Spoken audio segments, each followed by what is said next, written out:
झालंय तेव्हा याचा गैरवापर करू नकोस.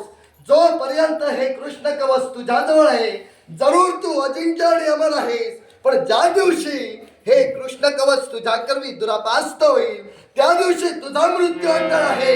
हे महाविष्णूच्या मुखातील शब्द आहे. हे नारायणा, हे श्रीकृष्ण कवच माझ्याजवळ आहे. मी दुसऱ्याच्या हातात देणारा नव्हे. याची मला चिंता रात्रंदिवस आहे. तुम्हाला देवतांची मला गरज नाही. ज्या देवानं मला त्या श्रीकृष्ण कवच दिलं या देवाची मुळीच गरज नाही. तुम्ही देव जागा सोडा. थांब शंकर, तुमच्या देवतांचा मी ऐकणारा नव्हे. आज तू भोलेनाथांचा धडधडीत केलेला अपमान हा. अर्थात या महाविष्णूचा अपमान. शिव आणि विष्णू कुणी वेगळे नव्हे. यासाठी तुझा उपद्रव आम्हा देवतांना होऊ नये यासाठी नाईलाजास्तव या महाविष्णूला शस्त्रार्थी घ्यावं लागेल. अरे माझ्या खात्यासाठी जरी शस्त्रार्थी घेतलं तुमच्या देवतांच्या पोटात धमकानीला घाबरणारा हा शंकर नव्हे. मग देवताला माझा आव्हान आहे आणि नारायणला त्याचा आव्हान आहे. आणि हे लक्ष्मी माते, सौभाग्याच्या धन्याचा जर माझ्याकडून अपमान होता कामा नये तर तुझ्या नवऱ्याला घे आणि हळूहळू चल.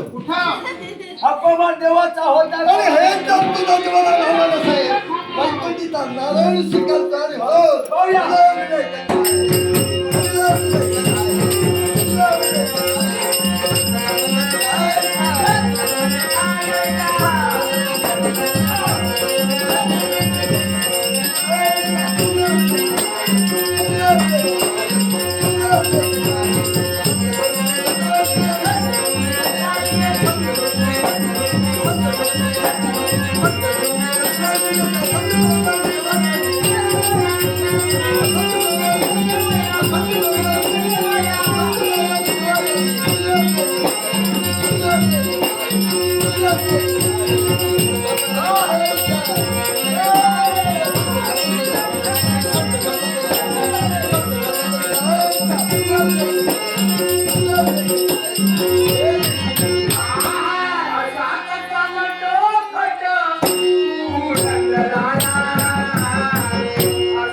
जोपर्यंत कृष्ण कवच याच्या जवळ आहे तोपर्यंत हा आमचा युद्धात अयशस्वी होणार नाही. यासाठी या क्षणाला तुमच्या सहाय्याची मला आवश्यकता आहे.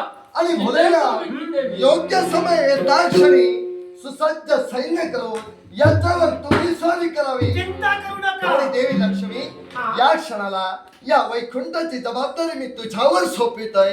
दिवावीरांची चला यावेळी शक्तीने नव्हे तर युक्तीने कार्यभाग साधला पाहिजे. शंकर तुला सावध हो, तुम्हाला सावध हो. तुम्हाला देवताला मी सांगतोय तुमच्या हाताला जे काय होईल ते तुम्ही माझं वाटेल ते करा. तुम्ही करून दाखवावं.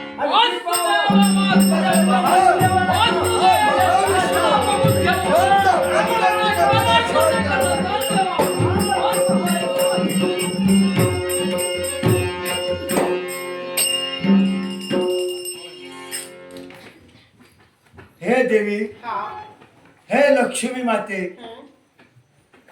हा घडलेला प्रकार देवता बरोबर चाललेला माझा वाद